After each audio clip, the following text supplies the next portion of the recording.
first thing I want to tell you is, obviously there's a change in our industry. Obviously there's much more regulatory scrutiny, much more lender scrutiny. And so one of the points I always make is that compliance is the new marketing.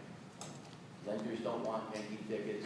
They want to know that when they get audited by the CFPB and they open up your file, that they've got all your information security policies and procedures in there, proof that you trained your staff, proof that you do self-assessments, proof that you have all the right practices in place to demonstrate that you're compliant. Something Paul said at dinner last night is really true, so I'm going to steal the line from him. We've really had a pass for the last 12 or 13 years when you think about it. Graham-Leach-Bliley comes out in 1999, and under their definition of financial institution, anyone engaging in financial transactions, us, is considered a financial institution and comes under it. But 14 years ago, no one was knocking on our door and saying, show us that your data is secure. Show us that you take the protection of consumer non-public personal information seriously. It's not until we fast forward to the April CFPB bulletin where they, in effect, scare the lenders straight by telling the lenders we're going to hold you responsible for the acts of your third-party vendors, that the lenders kind of wake up to the fact that they need to go down, push downstream the requirements. This is nothing new in the area of privacy. What Professor Schwartz is going to also share with you as kind of a crystal ball of the future is how in healthcare, which is a few years ahead of us, how they've pushed it down from the primary regulated entity to their, quote, business associates, in our parlance, vendors, service providers. And what we want to do is share with you insights on how to do this. But again, I don't want to scare you straight. At NS3 last June, we were able to bring in someone from the FTC to speak on data security compliance. He wasn't actually a speaker, but he stood up in one of the sessions. And what he made clear was they're not looking for the perfectly written policy, information security policy. If you don't pay a big law firm $15,000, you're going to get fined. That's not the case. They're looking to see that you've done the basic threshold things.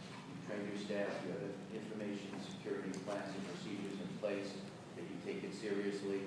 Anybody can suffer a breach. What data security experts will tell you is data security is not a destination, it's a journey. And along the way, you have to show your good faith. And of course, everything's changing so rapidly. Technology, the threats. So what we need to keep in mind is that if we don't adapt in a changing environment, it's a recipe for extinction.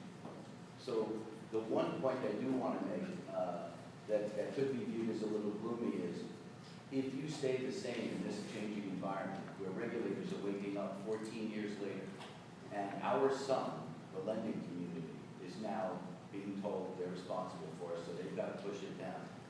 If you don't take that seriously, when the music stops and the new vendor agreements come out, or one company in our industry gets nailed for a huge data security breach, and it sends a tremor through the industry, and all of a sudden the FTC is involved, the CFPB is involved, and some big lender gets a $50 million fine, which the CFPB is not hesitant to give, then it comes down much harder.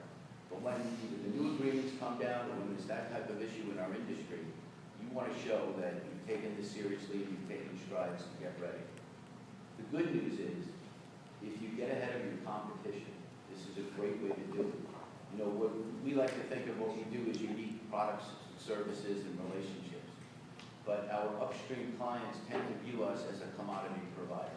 Title insurance, a settlement service. They tend to view it as a commodity for the most part. And a great way to distinguish yourself in that climate is by getting up the curve in a compliance standpoint. When they open up your folder and the CFPB is auditing them and standing there, they want to know that your firm isn't going to hurt them and get them fined. So you build glue with your lender clients by strengthening your compliance. I want to share one little thing. Paul's going to talk specifically about the kind of data security manifesto, the OCC 2001 interagency guidelines, where the OCC, a bank primary regulator, tells lenders you have to not only, if can safeguard consumer private information, but you also have to monitor your third-party vendors.